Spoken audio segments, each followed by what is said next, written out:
Good evening, ladies and gentlemen. Board games are an ancient art form, with the earliest known game dating back to 3,500 BC. You know this is like 6 minutes, yeah? It's what? It's only going to be like 6 minutes long. Oh. Okay.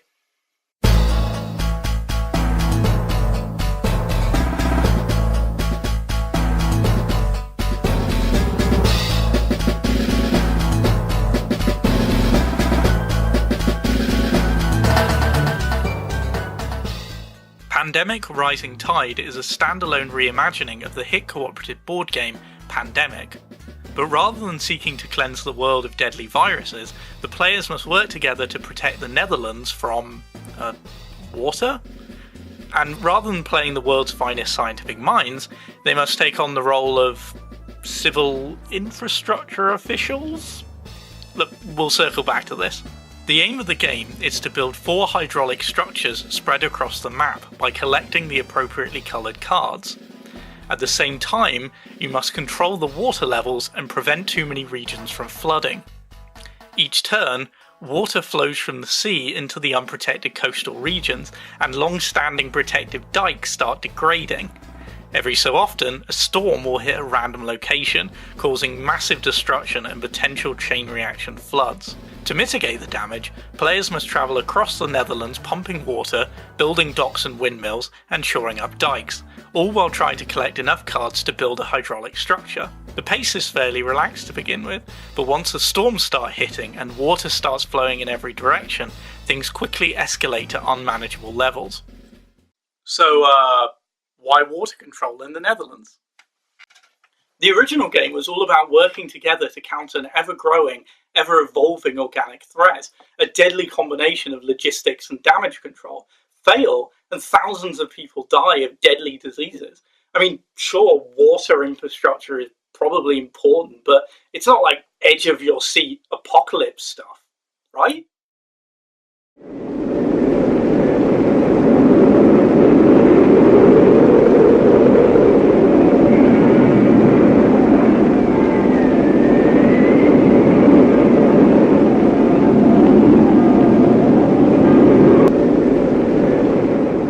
Over the centuries, well over 200 Dutch settlements and villages have been completely wiped off the map by floods. Hundreds of thousands of people have drowned, and hundreds upon hundreds of miles of peat swamps and lakes have been pumped, drained, and reclaimed for practical usage. In 1530, over 100,000 people died when St. Felix's flood hit huge parts of Flanders and Zeeland. As late as 1953, the North Sea flood killed over 2,000 people and caused apocalyptic property damage across the country. As weird as it sounds, this makes Rising Tide a perfect thematic continuation of what the base Pandemic game established. Where Pandemic was focused on the practicalities of saving human lives, Rising Tide is not only about saving lives, but saving livelihoods. In real life, the stuff you're doing in Rising Tide took place over literally hundreds of years. The earliest dike infrastructure projects date back to the 9th century. The 4 hydraulic structures you have to build represent over 100 years of effort alone.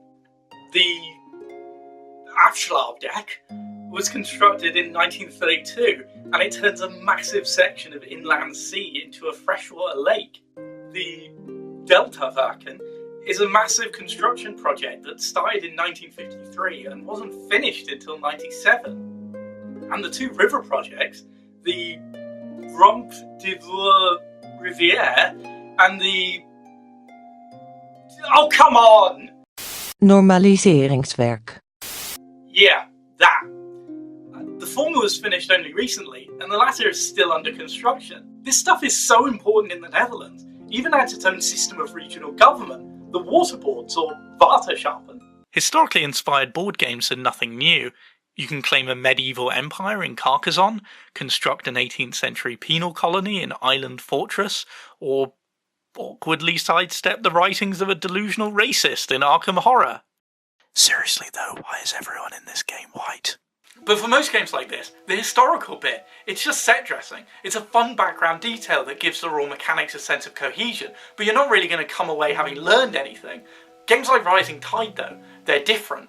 They give you a feeling. Sure, you're not going to come out of a game with a head full of facts and figures, but they give you a sense of the panic of displacement and the effort of centuries of hard work. It gives you a newfound respect for the precariousness of building a civilization in such unstable lands. Way better than just reading books would ever do. Wait a minute. That's it! We don't need them anymore. No more books, no more reading, no more essays, just board games. We can do this. I'm here at the house of an actual academic, part of the new vanguard of academia, to start my recruitment for my board game revolution. So you must agree, books are an obsolete relic in the new order of things. Libraries will be replaced by board game cafes. Get out of my house. Never mind.